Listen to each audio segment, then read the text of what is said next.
4.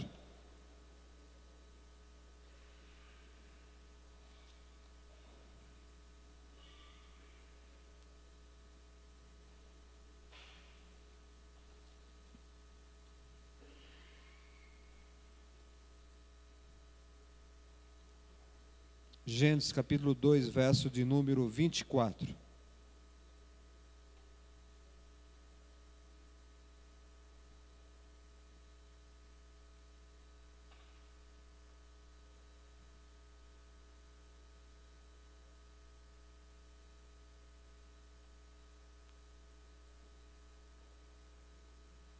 Nós estamos falando sobre, meu Deus do céu, Deus é bom demais. Eu ia hoje lá, depois do culto, com certeza eu ia hoje.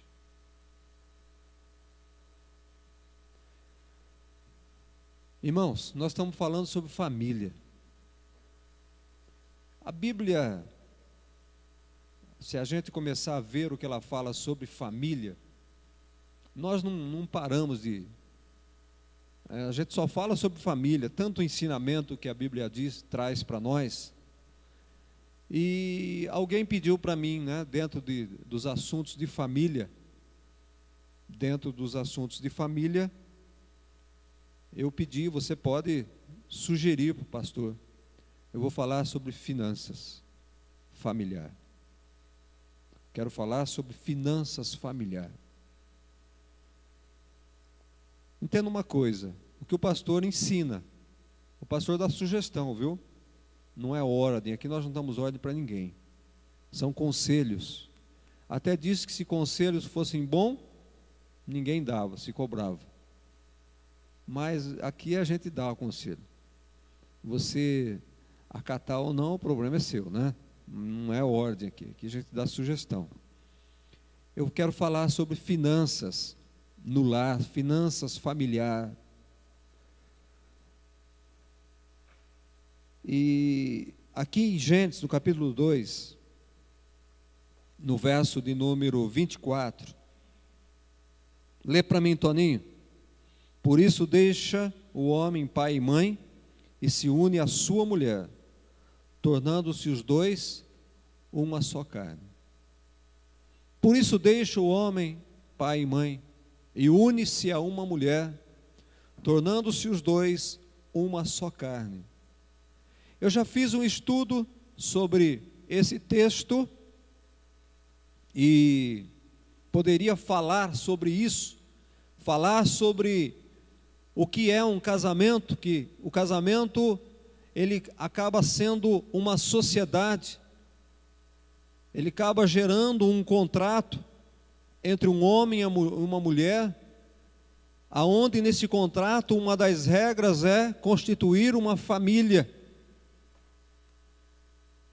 Mas o casamento ele é muito mais do que um contrato terreno apenas, ele torna-se um contrato espiritual também, aonde nós não temos somente as leis da terra para cumprir nesse casamento, mas nós temos também as leis espirituais para cumprir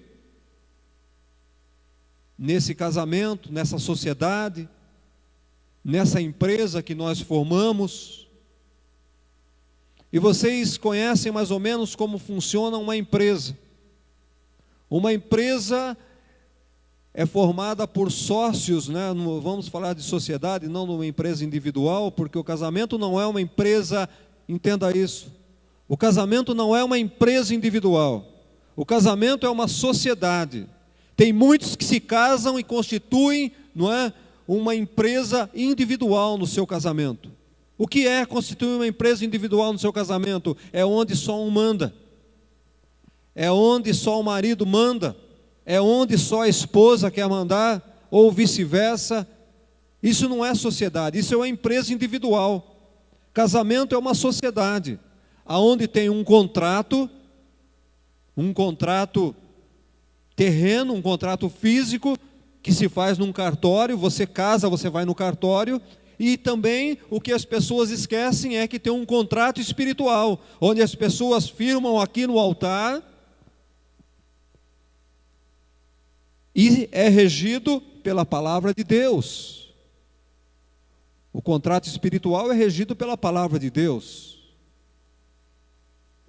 Queridos, aonde que eu quero chegar? Eu quero chegar que uma empresa, uma sociedade, para ela existir e funcionar bem, ela precisa de dinheiro.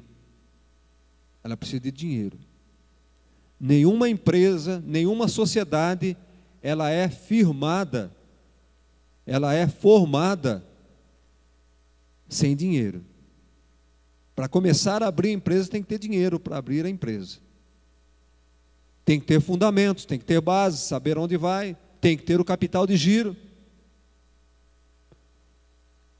Acontece que as pessoas, e principalmente as pessoas sem noção, esquecem que um casamento, uma sociedade, um casamento, precisa de dinheiro. Precisa de dinheiro. Não tem como casar se não tiver dinheiro. O dinheiro faz parte de um casamento, faz parte da sociedade que é um casamento. Tanto é que Deus diz, por isso deixa o homem, pai e mãe, e junta-se uma mulher, e os dois tornam-se uma só carne. O que acontece em muitos casamentos é que essa parte financeira, que é importante em toda a sociedade, ela é má administrada no casamento. Não se tem entendimento, não se tem preparo para administrar a parte financeira de uma casa, de um casamento. E é bíblico. Jesus falou sobre finanças, Deus falou sobre finanças, os reis falaram sobre finanças. Sabe, querido? Então o casamento, na verdade, ele se torna uma sociedade. E é da mesma forma que a sociedade não sobrevive sem dinheiro, um casamento também não sobrevive sem dinheiro. Então o dinheiro torna-se uma coisa importante dentro de um casamento. Mais de 50% dos divórcios é por problema financeiro. O dinheiro, o problema financeiro levam a outros problemas. E aí então a sociedade separa, acaba aqui na terra, mas diante de Deus não acaba. Ela continua. Eu estava falando com um casal agora. A sociedade pode acabar aqui, o casamento pode acabar aqui, mas lá em cima só vai terminar a hora que um sair daqui e chegar lá em cima. Falar, ó Deus, o casamento está encerrado, porque eu estou aqui. Então um aqui embaixo, outro lá em cima, não tem jeito de ter casamento. Então alguém precisa sair daqui e subir para falar, Deus, acabou o casamento.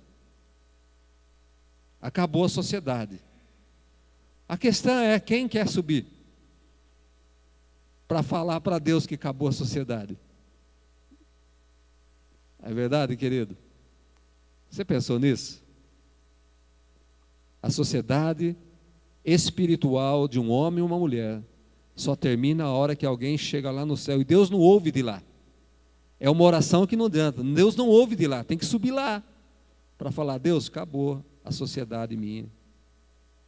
Cara a cara, Deus só aceita cara a cara. Interessante isso, né, querido? Você não tinha pensado nisso. Então, querido, nós precisamos nos ajustar financeiramente dentro de casa. Precisamos conversar. E aprenda uma coisa, esse tempo já passou e não funciona mais, não dá mais certo. Já foi o tempo que uma mulher casava com o homem por amor e moraria com ele até debaixo da ponte. Já foi esse tempo. Ninguém casa mais só por amor. Aonde você for, eu vou. Eu monto na garupa do seu cavalo e aonde você for, a gente vai. Vai nada, Imaneus, hoje não vai mais, não. Hoje, se o camarada não tiver ali uma estrutura para sustentar ela, a hora que chegar aqui que você me trouxe, eu vou embora para minha casa, vou voltar para a casa do meu pai. Então, querido, o amor não é mais, ele não é mais aquilo que segura, a cola do casamento, né? O amor antigamente era a cola do casamento. Eu vou, aconteça o que acontecer, não é? Eu vou estar junto com você. Então, querido, para manter uma família, precisa de dinheiro. Dinheiro para quê? Dinheiro, que é amor, irmão. Amor não enche barriga. Não é verdade? Amor não dá saúde. Amor não dá bem-estar. Amor não dá casa. O que é que dá casa? O que é que enche a barriga? O que é que dá bem-estar? O que é que proporciona saúde? Irmão, é o dinheiro. Não é o amor. Você vê como que o dinheiro é importante dentro de uma casa? E às vezes nós não valorizamos. Coisa do diabo. Coisa do diabo, irmão. Para com isso. Para com isso. Então, se o dinheiro é algo indispensável para a manutenção da família, e o casamento é uma sociedade entre um homem e uma mulher, é necessário tratar esse assunto em família. É necessário tratar desse assunto com todos. Enquanto tem o marido e a mulher, é necessário tratar o marido e a mulher, sentar e conversar a respeito do dinheiro. Se tem filhos, sentar na mesa e conversar, marido, mulher e os filhos na mesa. Expor a situação. A situação está complicada. Estamos em crise. Não estamos vendendo mais o que vendia. Temos que cortar gastos. Precisamos economizar. Sabe, meu amado? Então, é preciso tratar desse assunto em família. Querido, querida, não é só beijinho, pau, não. Para com esse negócio, tem que ter conversa. Precisa conversar e tratar esses assuntos em família. Acabou essa história, meu irmão, você que é meio metido a machão aí, acabou essa história de marido. Às vezes a mulher também chegar em casa e dizer, cala a boca, aqui sou eu que trabalho, sou eu que pago as contas e eu faço o que eu quero com o meu dinheiro. Cala a boca, é eu que trabalho, sou eu que sustento essa casa, eu faço o que eu quero com o dinheiro. Não funciona. Num casamento isso não funciona. Não existe essa questão de sou eu que trabalho. Não existe essa questão, sou eu que pago as contas. Meu irmão, enquanto você está trabalhando, a tua esposa está em casa, lavando sua roupa, lavando sua meia cheirosa, lavando a sua calça engraxada. Ela está limpando a casa para você chegar, limpando a tua cama, cuidando dos filhos que é teu também. Então não é porque você sai às 7 horas e chega às 17 em casa, que você é dono do dinheiro. Quanto você paga para a esposa cuidar da sua roupa? Quanto você paga para ela cuidar dos seus filhos? Sabe, meu amado, eu já ouvi muito isso. É só eu que trabalho. Só você que trabalha nada, rapaz. Você sai às 7 da manhã, mas quem levanta às 5 para fazer sua marmita? Você janta às 6 horas, quem é que fica arrumando a cozinha depois? Então, meu querido, não existe esse negócio de sou eu que trabalho, eu que pago as contas e eu faço o que eu quero com o meu dinheiro. Não, isso não funciona. Eu vou falar na minha casa, eu não sei se na sua é assim. Na minha casa, o dinheiro não é meu. Na minha casa, o dinheiro não é da minha mulher. Na minha casa, o dinheiro não é dos meus filhos. Na minha casa, o dinheiro é nosso. A dívida também é nossa. O problema também é nosso. A crise é nossa. A crise financeira não é minha, não é da minha esposa. A crise financeira é nossa na minha casa. O dinheiro não é da minha esposa, não é meu, o dinheiro é nosso. É meu, da minha esposa e é dos meus filhos também. Então você precisa corrigir isso na sua casa, na sua vida. Nada que você tem na tua casa é teu. O que vocês têm na casa de vocês é de vocês. É da sua família. O patrimônio é da família. O carro é da família. Na minha casa até tem um carro que sou eu mais que uso. O outro é mais minha esposa. E a gente acaba falando, é teu ou é meu? Mas eu pego a hora que eu quero sem pedir para ela. Ela pega o meu a hora que ela quer sem pedir. Essa história, você me empresta seu carro, o marido falar para a mulher falar para o marido, você me empresta seu carro. Meu filho, olha, se tem uma coisa, o meu filho é uma bênção na minha casa, viu? Ele toma posse do que é meu e está na dele. Ele está vivendo a vida. Pai, estou saindo com... Mãe, estou saindo. Só avisa, estou saindo. Mas ele não pede. Pai, você me empresta? Que pede nada. E ele não quer o Monza, não. Toninho, ele não quer. Então ele toma posse. Porque ele entende, porque ele aprendeu que em casa é assim. É assim. Então, querido, como que funciona na tua casa as coisas? A minha, não é? A minha, o meu, não é? Só, Toninho, só o vestido da Célia que não é teu. Aí não dá certo. Não é? Mas coisas são exclusivas, né? Coisas particulares, não é? Íntimas. Aí sim. Mas um carro não é íntimo. A casa não é íntima. São coisas que são compartilhadas dentro da nossa casa. Ô, querido, amém? Na sua casa funciona assim, amém? Nossa, muito pouco. Mas vai funcionar assim, amém? Oh, melhorou. Edelto, por favor, Edelto. Já funciona? Glória a Deus. Oh, meu Deus do céu. Roberta, cuidado, hein? Cuidado para não ter perigo, né, Edelto? Então, querido, da mesma coisa, da mesma forma que o capital, o patrimônio é nosso, as responsabilidades, você veja bem, as responsabilidades também são nossas, os problemas também são nossos, o prejuízo também é nosso. Ô seu burro, por que você vê esse negócio? Nós fizemos esse mau negócio.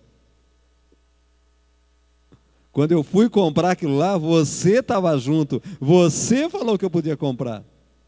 Você está vendo, irmão? Não é gostoso viver assim? A sua esposa nunca vai falar nada para você, porque ela participou do negócio.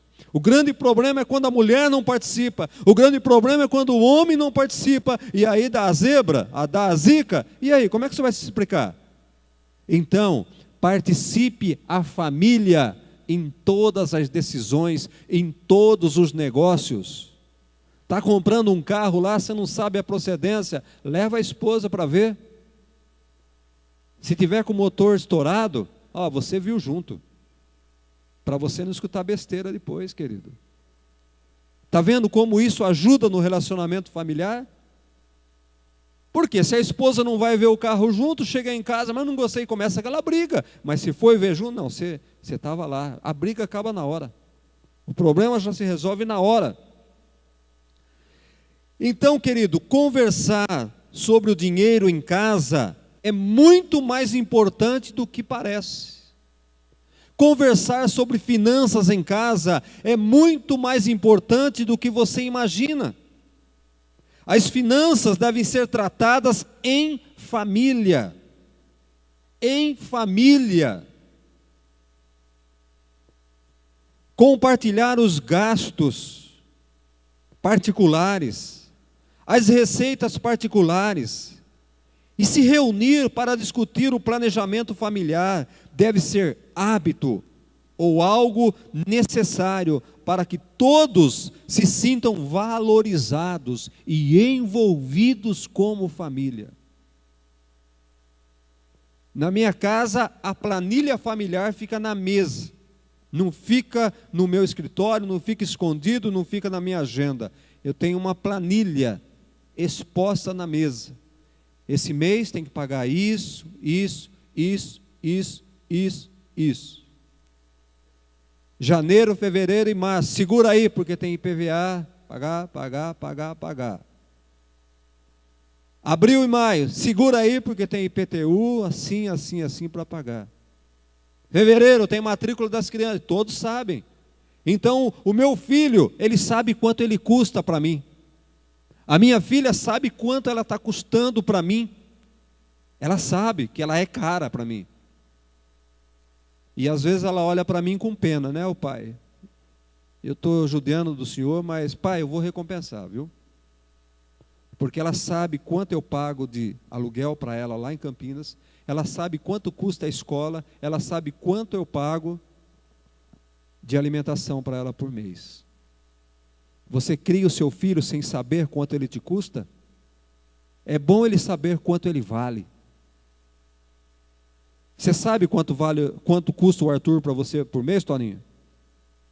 Você sabe quanto a Beatriz custa para você, Maurício? Sabe, né?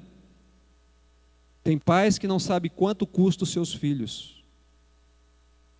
E aí, não valorizam, e os filhos não sabem quanto o pai gasta com ele. É importante o filho saber, meu pai me investe tanto em mim por mês. Ele vai valorizar o pai. Ele vai valorizar. Amém, querido? Compartilhe com seu filho. Filho, esse mês eu não falo gasto, né? Em casa eu não falo com meu filho, minha filha dá gasto para mim. Eu falo que eu investi. Filho, esse mês eu investi tanto em você. Filha, esse mês o pai investiu tanto. Olha, filha, no final do ano, olha quanto que o pai investiu em você. Dava para te comprar um carro zero, filha. Aí antes dela pedir um carro, ela vai saber, né? Ah, meu pai, o dinheiro que ele ia me dar o carro, ele investiu em mim esse ano. Entendeu, queridão? Como é importante você expor essas coisas. Você não tem que guardar isso a 7 chaves. Por quê? Você está numa família, você não é individual, você é uma sociedade. Você constituiu uma sociedade. Da mesma forma que numa sociedade é preciso sentar numa mesa e expor as receitas e os pagamentos, as dívidas. Dentro de casa é a mesma coisa.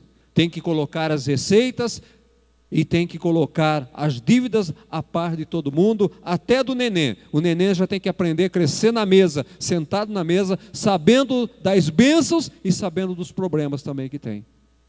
Porque aí quando ele crescer, ele vai pensar 2 vezes antes de casar. Não é fácil não. Não é fácil não.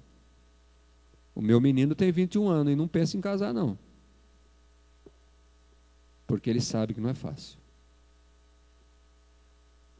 Você está entendendo? Amém ou não amém? Compartilhar gastos, mas também compartilhar as receitas. Todo mundo vai se sentir valorizado, vai saber que eu dispenso isso para um filho, o outro para outra filha, um precisa mais agora, depois vem o outro, e aí vai.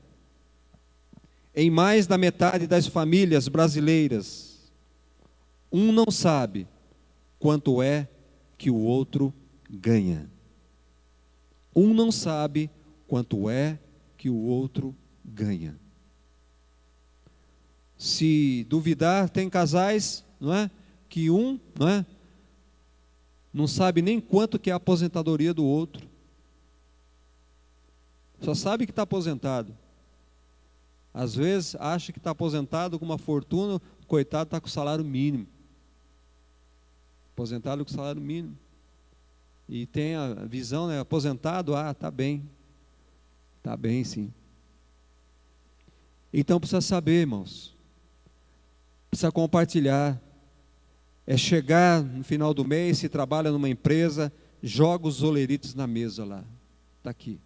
Ah, mas você não ganha, você não fala que ganha 10 mil, por que você trouxe só 6 mil? Olha, para você ver, tem 2 de imposto de renda, tem 1 e pouco de INSS, tem mais tanto de seguro, tem mais tanto de Unimed, só sobra 5.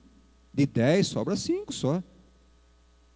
Porque uma coisa é você falar que que você ganha 10 mil, outra coisa é você receber na tua mão o líquido.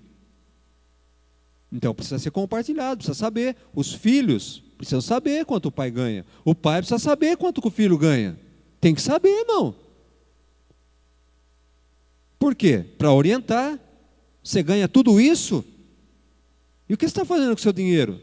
O pai tem que dar conta, o pai tem que pedir conta do que o filho faz com o salário dele.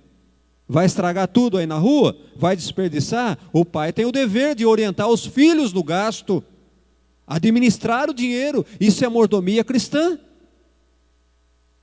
Deus, Ele nos dá 100%. Ele pede 10%, mas os outros 90% nós temos que dar conta para Deus. Porque se você desperdiça, se você não tem cuidado, Deus fala, mas por que eu vou abençoar esse camarada? Ele não tem cuidado, ele joga fora. Por que eu vou dar uma mesada desse tamanho para ele, se ele não sabe gastar? Então tanto faz eu dar uma mesada de 100, como uma mesada de 1000, porque vai tudo para o mesmo lugar. Vai tudo para o mesmo buraco, um saco sem fundo. Da mesma forma, irmãos, é nós com nossos filhos e Deus conosco. Nós somos filhos de Deus. E tudo deve ser transparente. Então, alguns erros que nós cometemos na gestão familiar. Alguns erros que nós cometemos na nossa gestão financeira na nossa casa, que tem impedido-nos de prosperar. Tem famílias que ganham aí fortunas, mas não tem nada porque não sabem administrar a sua vida financeira.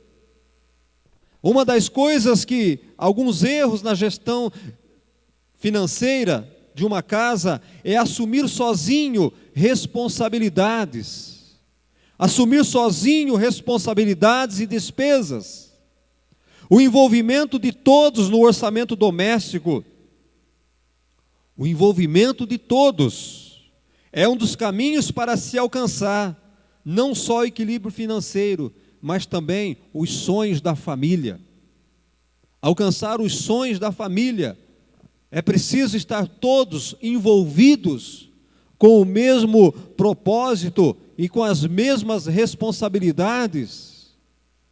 O marido ganha X, a mulher ganha Y, mas o marido gasta metade e a mulher gasta todo o seu salário e querem ter uma casa de um nível superior, mas a mulher não tem cuidado na hora de gastar, o marido, só ele que se sacrifica, ele priva-se de muitos desejos, enquanto a mulher não se priva de nada. E quem é que vai usufruir do benefício da casa de alto nível? São os dois, é a família toda. Então, é mister, é necessário que todos paguem o mesmo preço. Todos contribuam da mesma forma. Aquele que ganha mais, contribui com mais. Aquele que ganha pouco, contribui com pouco. É como Paulo fala na oferta lá para a Macedônia. Conforme você ganha, você contribui. Vamos juntar o pouco e o bastante. Como é que funciona, irmão? Como é que funciona a administração financeira de casa? Junta o pouco com o bastante e divide por 2. Você sabia que é assim? Junta o pouco com o bastante e divide por 2. Se um ganha 9 e o outro ganha 1, vai somar 9 mais 1, 10. Divide por 2. Quanto que vai dar? 5 para cada um. Não importa que você, minha irmã, ganha 1, você casou com esse camarada, você está ganhando 5. Você está ganhando 5 porque é dividido por 2. Sabe, meu querido? Essa é a matemática financeira para a família no casamento. Viver em harmonia, equilíbrio, distribuir responsabilidades de pagamento é muito saudável. Um pai que tem 5 filhos, tem aquele folgado que não contribui com nada dentro de casa. quer roupa, cama, mesa e banho, roupa passadinha, comida quentinha, mas ele não contribui em nada, com nada dentro de casa. Está errado. Pega o salário desse camarada, irmão. Coloca lá no cofre. Todos colocam no cofre. Então, distribuir responsabilidade de pagamento é saudável. Um paga a água, o outro paga a luz, o outro paga o IPTU, o outro paga o IPVA, o outro faz supermercado, o outro faz açougue, o outro faz a quitanda. Eu queria, né, se fosse escolher, eu ia pagar o quê? O telefone ou a água, que é mais barato? Você sabe que sempre tem um que quer levar vantagem, não tem? Na sua casa não tem? Na minha tinha, nós éramos em 7 irmãos. Alguém quer levar vantagem. Então ele queria, via, a água é barata, eu vou pagar a água. A força fica para você. Não é verdade, querido? Eu vou na padaria. R$1 traz um saco de pãezinhos. No açougue ninguém queria ir.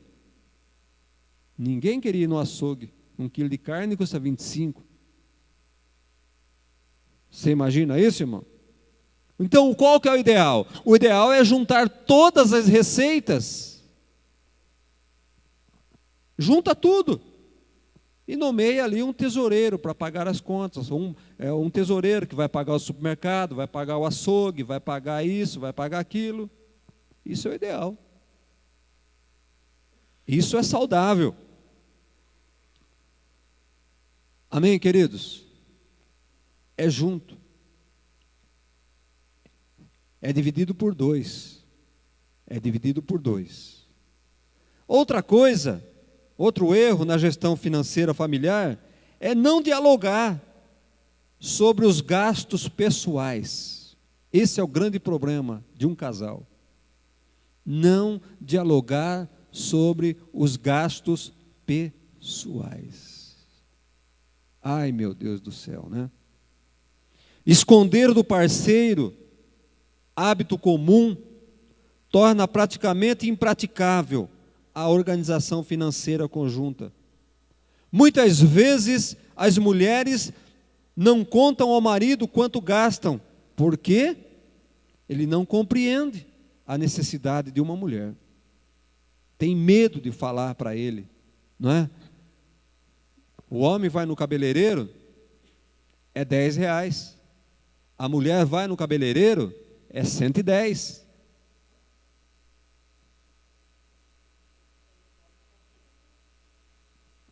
Irmã. Pega a diferença, Sérgio? O troco.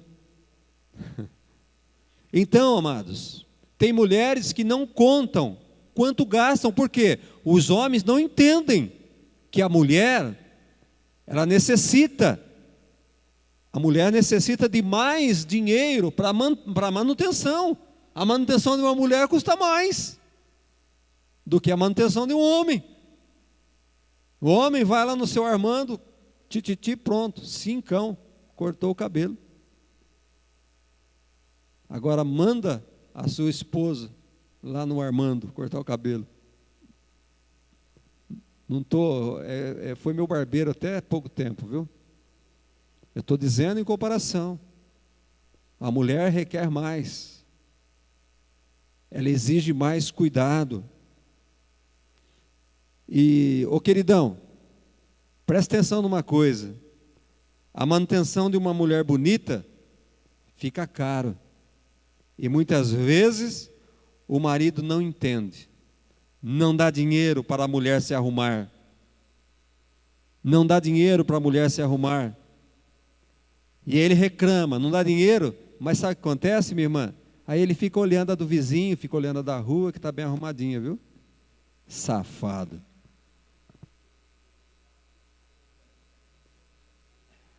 Ele não investe naquilo que é dele, mas aí ele vai olhar dos outros. Uma mulher bonita custa caro. Aliás, não tem mulher feia, tem? Tem mulher mal arrumada. Que é, Roberto? Sem dinheiro, tem mulher sem dinheiro. Oh, Jesus da glória, eu não sabia dessa, é coisa das mulheres aí, tá vendo? Então, querido, você tem que entender. Você tem que entender e investir na manutenção da sua esposa. Se você não quer olhar dos outros, agora se você, aí não tem problema, mas não vai ficar olhando dos outros, porque aí é pecado. É pecado. Outra coisa, uma coisa que muitos questionam, mas é questionável mesmo, não poupar de maneira conjunta. É preciso ter uma reserva, queridos, de investimento, ou uma reserva para imprevistos que venham a acontecer, coisas que acontecem de repente na nossa vida, não é? E quando eu falo nessa poupança, nessa reserva, ela serve para investimento. Você vai comprar, quer comprar um carro novo, quer trocar de carro, quer comprar uma televisão, uma geladeira nova. O ideal é que você use desta poupança. O ideal é que você use dessa reserva. O ideal é que você planeje. Olha, uma televisão custa R$1.000, nós vamos guardar R$100 por mês. E no final do ano nós vamos comprar. Vamos abrir uma poupança e no final do ano nós compramos a nossa televisão. O carro é a mesma coisa, a geladeira é a mesma coisa, a casa é a mesma coisa, não é? Então, o ideal é que se compre, que use da poupança, seja à vista, sem juros, sem correção monetária. É plano de Deus. E para que isso aconteça, é fundamental ter uma poupança, querido. Junta o seu dinheirinho ali, e depois você compra à vista, um preço bem melhor, não paga juro, não paga correção monetária. É bíblico isso. Olha o que está escrito lá em Provérbios, capítulo 22, verso número 7. O rico domina sobre o pobre, e o que toma emprestado é servo daquele que empresta. Tem muitos aí que são servos, são escravos da Casa Bahia, do Magazine Luiza, da Loja 100. Não é verdade? São escravos. Tem lá uma Bíblia, 60 prestação para pagar. Torna-se escravo. Para quê? Você, quando compra a prestação, assume um carnê de 60 prestação, você está pagando 3. É 3 que você está pagando, não é uma só. Não é melhor juntar e comprar 3 de uma vez só? Espera um pouquinho mais, aí você vai lá e compra 3 de uma vez. Já compra um para ele, um para a esposa, um para o filho. Está resolvido. Provérbios 21, 20.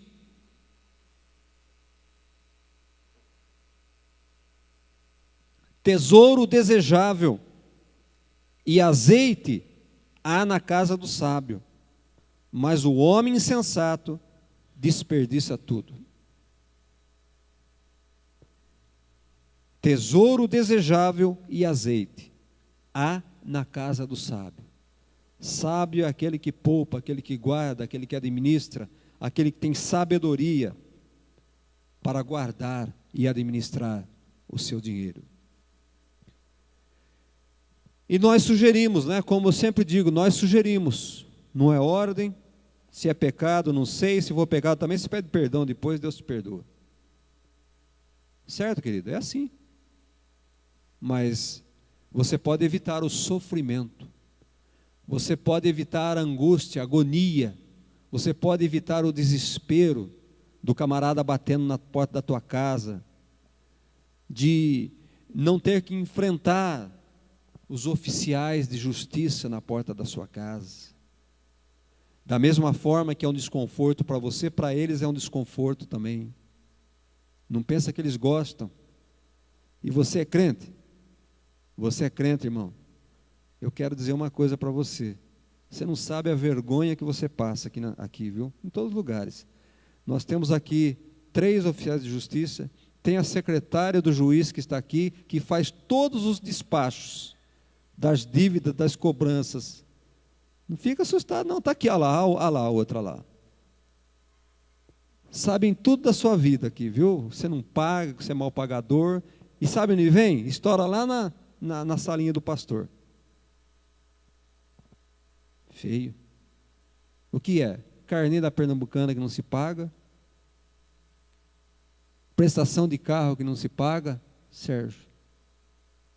Olha lá o irmão lá, olha lá a cara dele. Vai prender. Busque apreensão. Bater na porta da porta do crente, do diácono, Toninho. Parar lá o guincho lá e guinchar seu carro, porque não pagou a prestação. Pode isso? Não pode. Para lá o carrinho da Pernambucana e buscar a geladeira que você não pagou. E o oficial de justiça junto lá. Se ela pudesse falar, né, não vou nem citar o nome, mas o que é que o juiz fala quando aparece um negócio desse na mesa? Hein, Maurício? O que é que eles falam? Crente sem vergonha. Safado.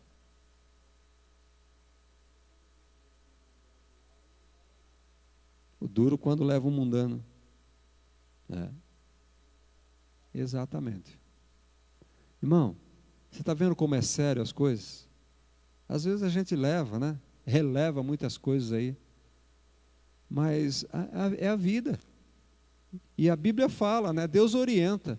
Não tome emprestado. Faz aquilo que você pode. Administra a tua casa financeiramente. Dá para comprar? Compra. Se não der, não compra. Espera 10 meses, guarda o dinheiro na poupança. E daqui 10 meses, 12 meses, você vai lá e compra, bem mais barato. Então precisa tomar cuidado com essas coisas, querido. O pastor fala, conselho é para o teu bem, viu? Então, algumas sugestões. Sempre converse sobre a situação financeira em família. Reúna os filhos, abra o jogo. Você tem vergonha de falar para o teu filho, para a tua esposa que a situação está complicada? Como é que você vai cobrar? Como é que você vai cobrar depois? Por que você depois briga porque gastou isso, porque comprou aquilo? Mas você não me falou que nós estávamos em situação difícil financeira. Com os filhos é a mesma coisa. Filho, maneira lá. Esse mês não foi fácil. Seja claro, irmão. Abra o jogo. É melhor abrir o jogo do que depois passar vergonha, ser envergonhado. Tem que jogar na mesa o bem e o mal que está acontecendo na nossa vida. Nós não podemos camuflar, nós não podemos esconder a nossa situação. Por quê? Porque às vezes a esposa, coitada, não está sabendo da situação financeira. E você já observou que depois ela né, já até falou para você, ela falou, se eu soubesse, eu não tinha comprado. Se eu soubesse, eu não tinha ido lá. Você não me falou nada, agora já está feito. E para consertar depois? Não tem jeito de consertar. Então converse sobre a situação, exponha as dificuldades, os problemas, e não faça besteira financeiramente. Não perca a tua paz.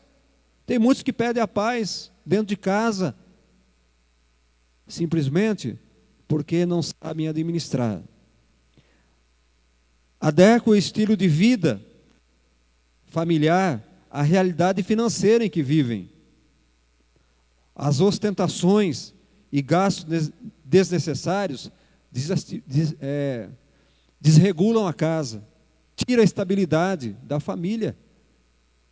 Você pode, a tua refeição pode ser arroz, feijão e filé mignon, coma todo dia arroz, feijão e filé mignon. Mas se o que você ganha não dá para comer isso, meu irmão, come um patinho, um frango. Qual é o problema? Qual é o problema? Não tem nenhum problema. Quantas vezes na minha marmita era isso que tinha, arroz, feijão e um ovo frito. Ou uma batatinha frita. Hein, Adilcinho? Não é verdade isso? Quantas vezes, irmão, isso não é pecado. O pecado é você estar comendo um filé mignon lá e devendo no açougue. E o coitado do açougueiro lá, né, endividado por causa de você, que poderia ter comido uma batatinha frita, uma delícia. Uma batatinha você come a família inteira. Não é verdade? Uma batatinha, a família inteira come. Em casa nós éramos em 7, o meu irmão sabe disso. Uma latinha de pescadinha da coqueira, a gente almoçava com mistura e jantava com mistura. Uma latinha de pescada. Um pedacinho de cada um. O que é isso? Meu pai nunca ficou endividado. Meu pai nunca recebeu cobrança na porta de casa, viu, Márcio? Nunca recebemos. Era vergonha bater na porta de casa para cobrar. Regule a sua vida, o que você ganha. Gaste aquilo que você ganha. Não gaste além do que você ganha. Por quê? Vai ter problema dentro de casa. Vai começar a briga dentro de casa, irmãos. A família perde o controle. Então é muito melhor ter paz dentro da nossa casa. Uma casinha simples, humilde, uma casinha onde todos dormem no mesmo quarto, mas que não fique devendo nada para ninguém no final do mês. Amém, querido? Ostentações e gastos desnecessários não servem para nós, principalmente nós cristãos.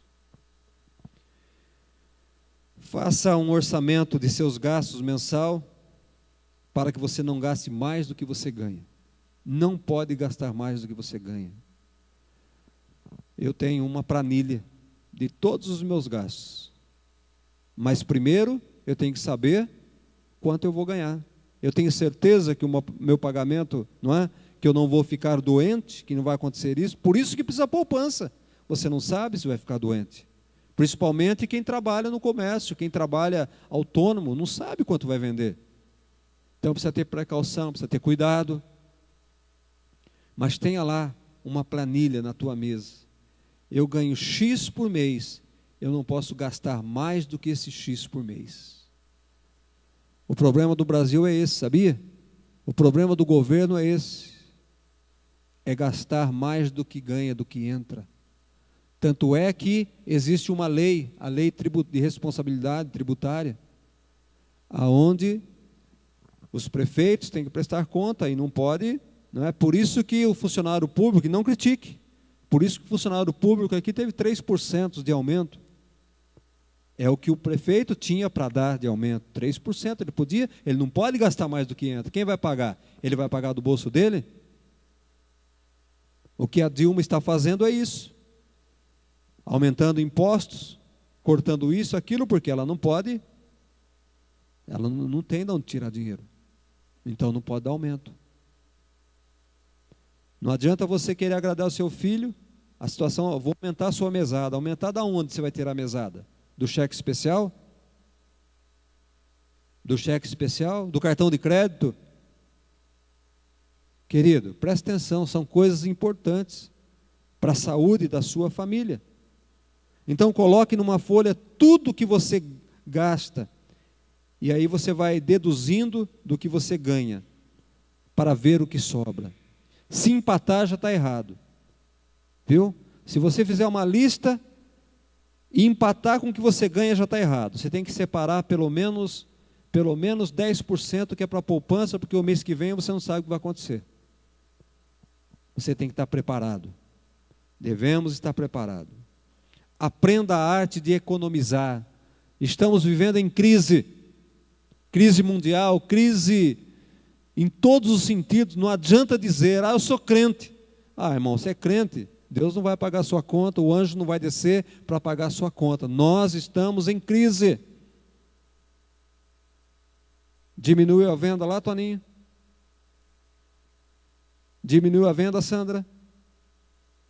E se não cortar gasto? Como é que vai fazer? Alguém vai pagar as contas? O anjo vai descer para pagar para você? Aprenda isso. O mundo está em crise. O mundo está em crise.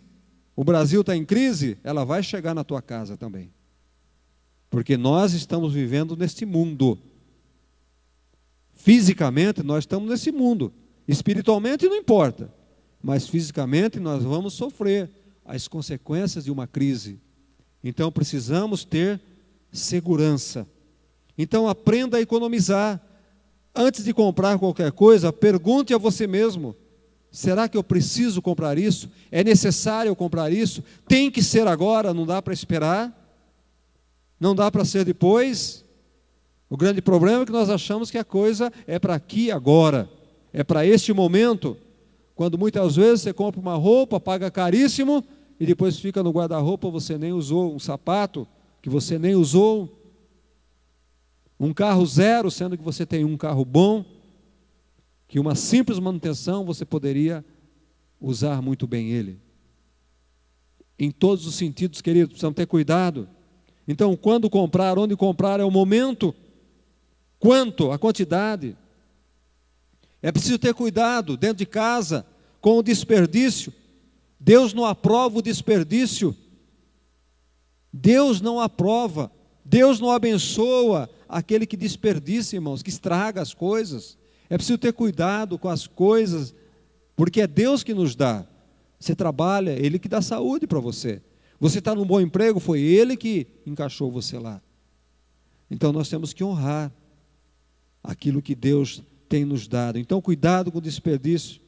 Não viva com base na opinião de outros, porque isso pode atrapalhar você. Você não sabe como é a vida do outro. Não queira se igualar ao outro. Olhe para você, olhe para a tua situação, olhe para a tua condição. Não adianta olhar o vizinho, você não sabe o que ele está passando. Olhe para a tua situação, sabe? Já falei, evite comprar a prestação, principalmente aquilo que desvaloriza rápido.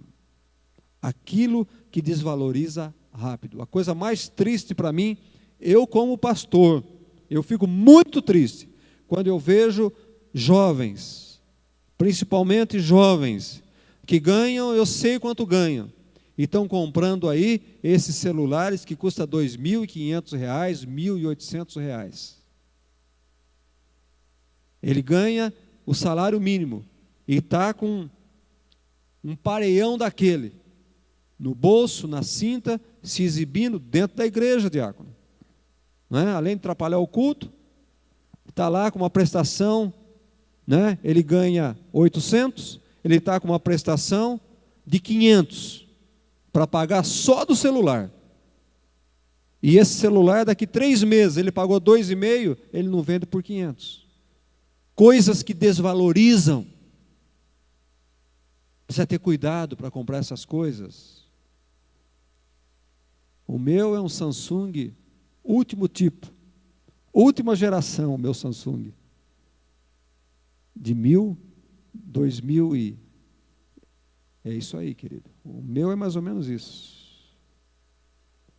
Não, o meu é de 2010.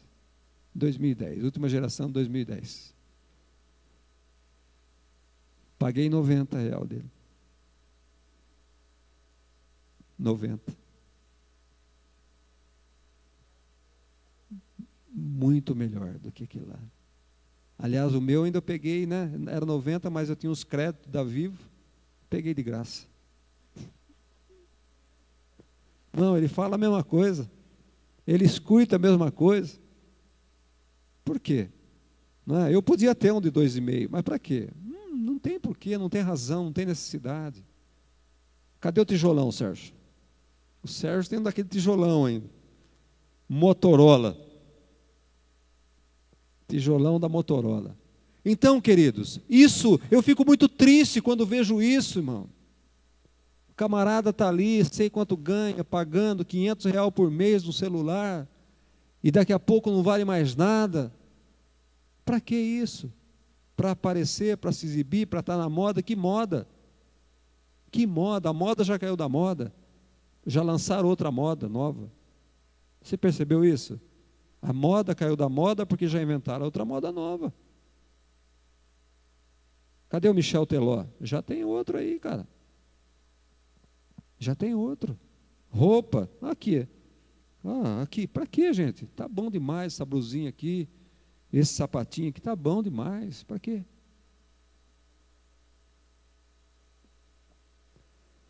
Ô Jesus, dá-me graça Então nós precisamos tomar cuidado. Tenha domínio sobre o teu cartão de crédito, sobre o teu talão de cheque. Eu tenho um crédito, e se orgulha, né? Eu tenho um cartão de crédito, o meu é ouro do Brasil, 10 mil por mês, 10 mil reais por mês. O meu cheque especial é de 50, e fica aí, e tá no limite, em todos os lados, não faz para pagar o juro. Sabe, irmão? Essa história de cartão de crédito, essa história de cheque especial, é bom ter, mas não usa. Faz de tudo para não usar ele. Porque você viu quanto você paga de juro do cartão de crédito? Você viu quanto você paga de juro do cheque especial? Dá quase 200% ao mês. É isso aí mesmo. Ao ano, você vê quanto você está devendo. Joga fora isso. Não é? Isso é para uma eventualidade. Tem uns irmãos aí que chegam, pastor, fui abençoado. Que bênção, pastor. Recebi um cartão de crédito, mandaram para mim um cartão de crédito. R$ 1.800 de crédito. Que bênção, irmão, joga isso fora. Isso não é bênção, não. Isso é maldição.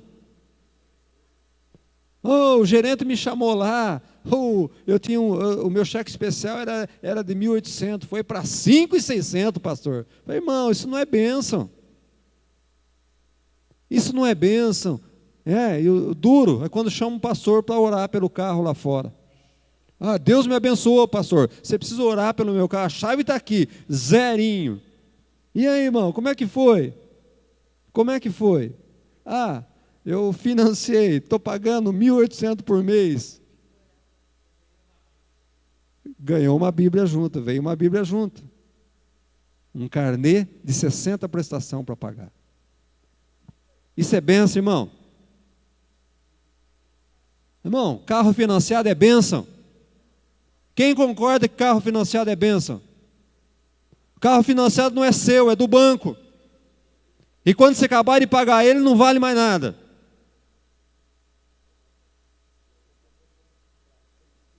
Presente de Deus.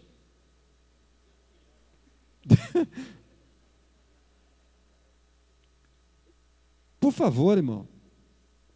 Carro financiado não é bênção.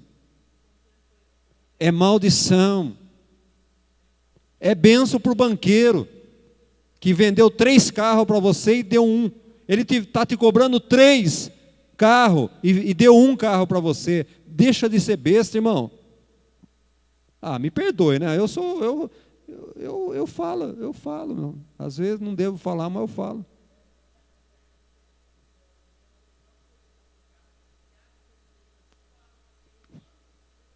Aí, pagou 1 ano e levou o carro embora ainda. Irmã, se você concorda comigo, por que você faz essa loucura? Você não tinha escutado ainda, né? É isso.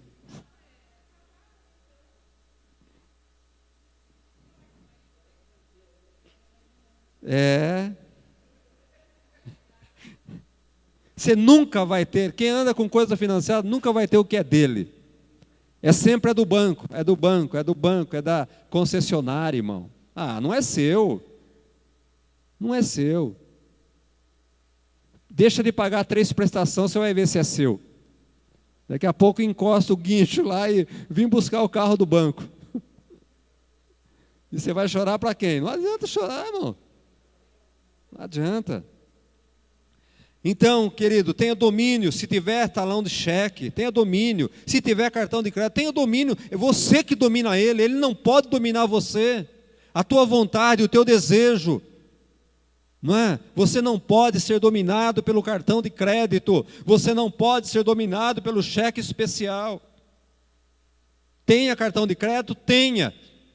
Tenha cheque especial? Tenha, mas despreza ele lá na gaveta, deixa ele jogado lá de qualquer jeito, despreza, eu te desprezo, está num cantinho, desprezado.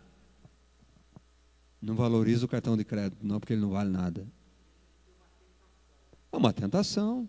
Você vai comprar o que você não precisa, você vai gastar o que você não tem.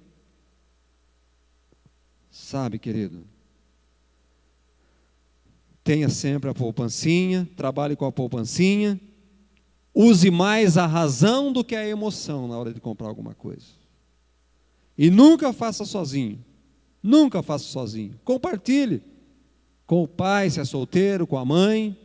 Não queira fazer surpresas para o pai, para a mãe, para a esposa, para o esposo. Não tente fazer surpresa, parecendo com um carro novo lá e um carnê desse tamanho para pagar. Vai arrumar confusão. Tá? Então, querido,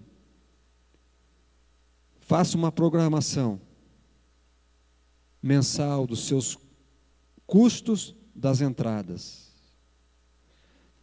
Não deixe luz acesa durante o dia. São coisinhas, irmãos, que no final da conta, não deixe luz acesa durante o dia. Por que uma luz acesa durante o dia? Deus deu sol, que não precisa de lâmpada. Ventilador ligado sem ninguém na sala, ar-condicionado ligado sem ninguém dentro de casa.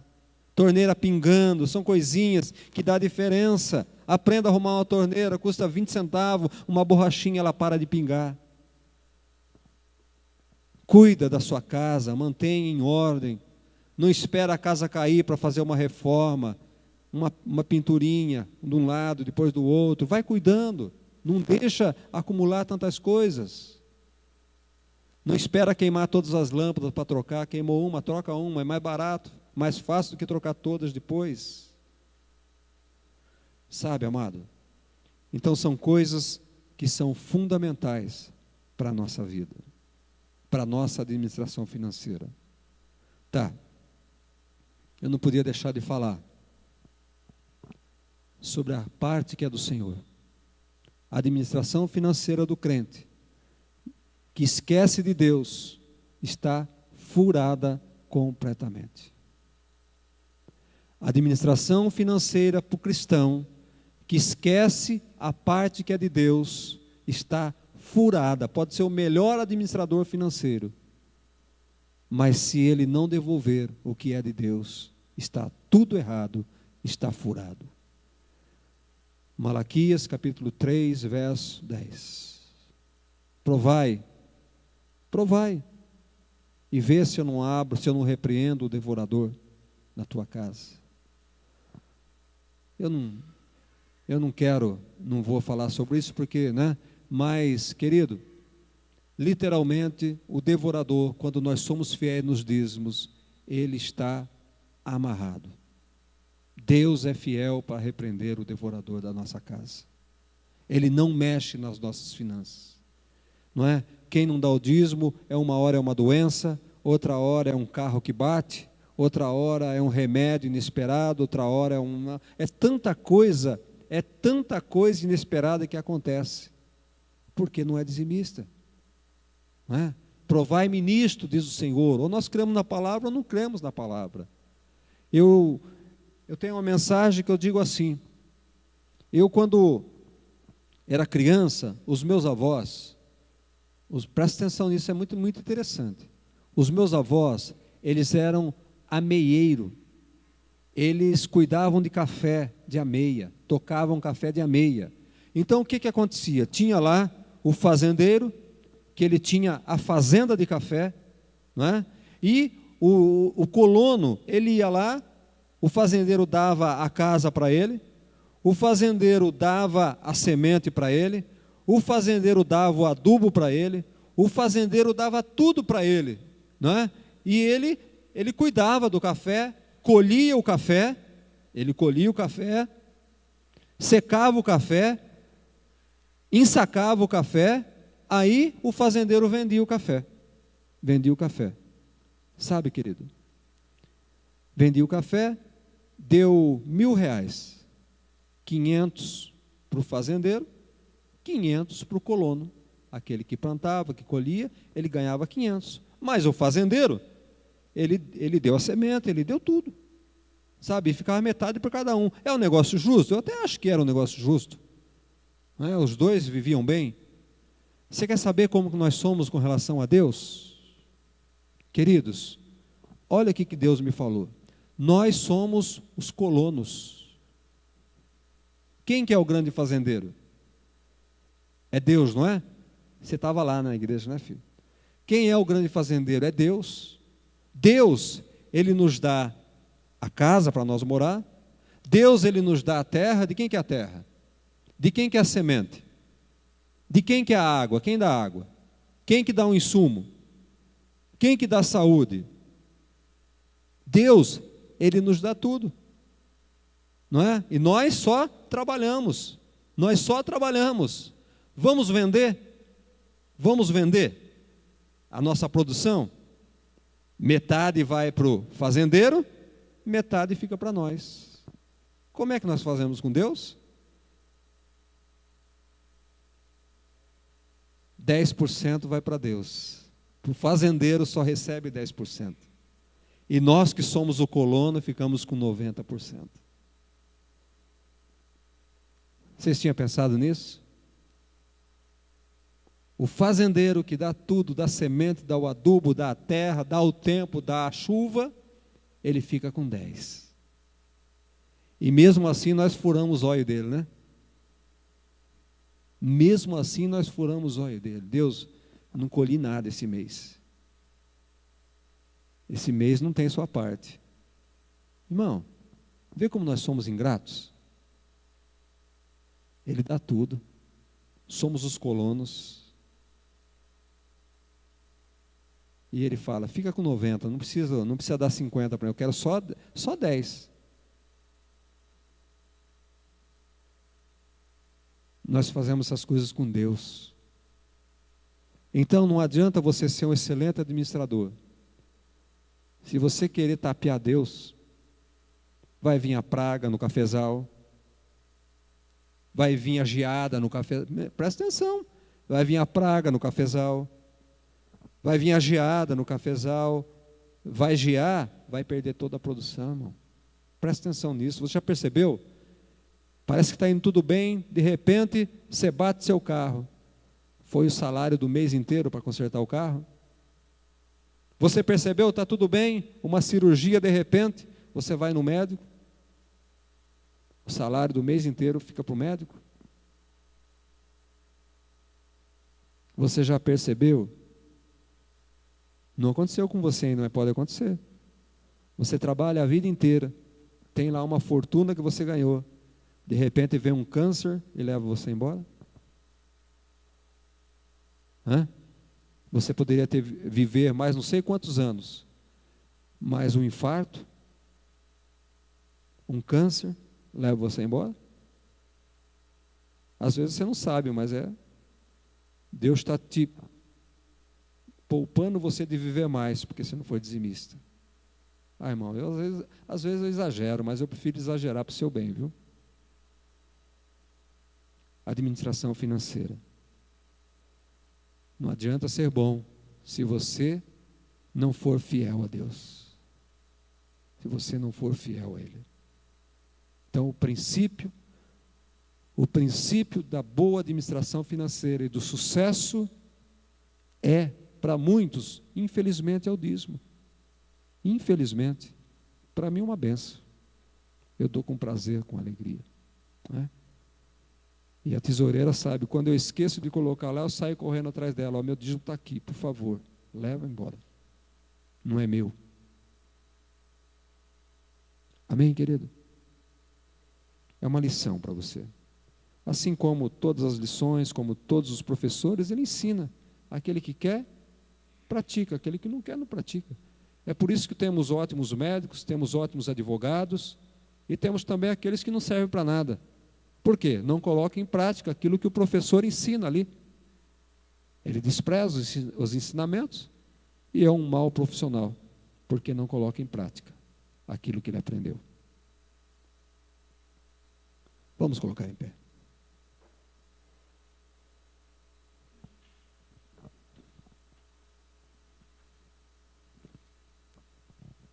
Peça a Deus para que você seja um excelente administrador da sua casa, que as finanças da sua casa sejam para a honra e glória do Senhor, que sejam bênção para a tua vida, as finanças da sua casa. Peça a Deus para te usar como um administrador da sua casa, como um mordomo fiel. Peça a Deus para Ele lhe ajudar nessa difícil missão. Peça a Deus para que o dinheiro, ele não tome conta do seu coração. Para que o dinheiro, ele não seja o seu Deus. Que você saiba usar o dinheiro. Para que o dinheiro está para... Não é você que tem que servir o dinheiro, mas o dinheiro tem que servir a você.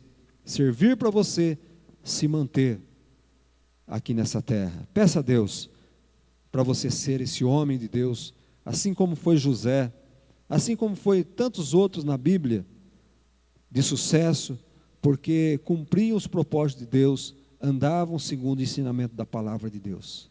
Senhor, meu Deus e meu Pai, em nome do Teu Filho Jesus, Pai, nós queremos ver a harmonia no lar, na casa, na família. E quantas vezes, Pai, a família está em desordem, a família está em guerra, porque falta o dinheiro. Ó Deus, não é que o Senhor deixa de dar, o Senhor deixa as pessoas necessitando do dinheiro, mas é que nós muitas vezes não sabemos administrar aquilo que o Senhor dá. Ó Deus, por negligência da nossa parte, por falta de sabedoria, em nome do Teu Filho Jesus, dê sabedoria a estes homens e mulheres aqui, Senhor, que possa haver harmonia na administração dentro de cada casa, no lar, que haja compartilhamento, Senhor.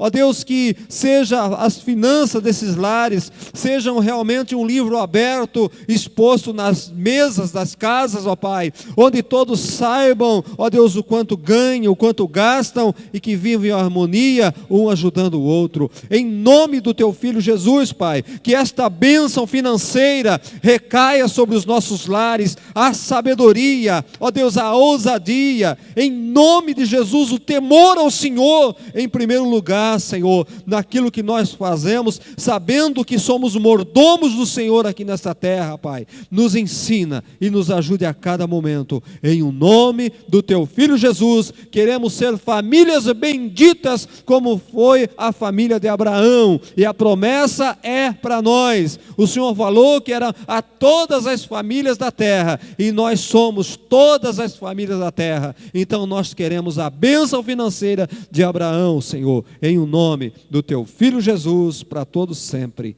Amém. Deus vos abençoe.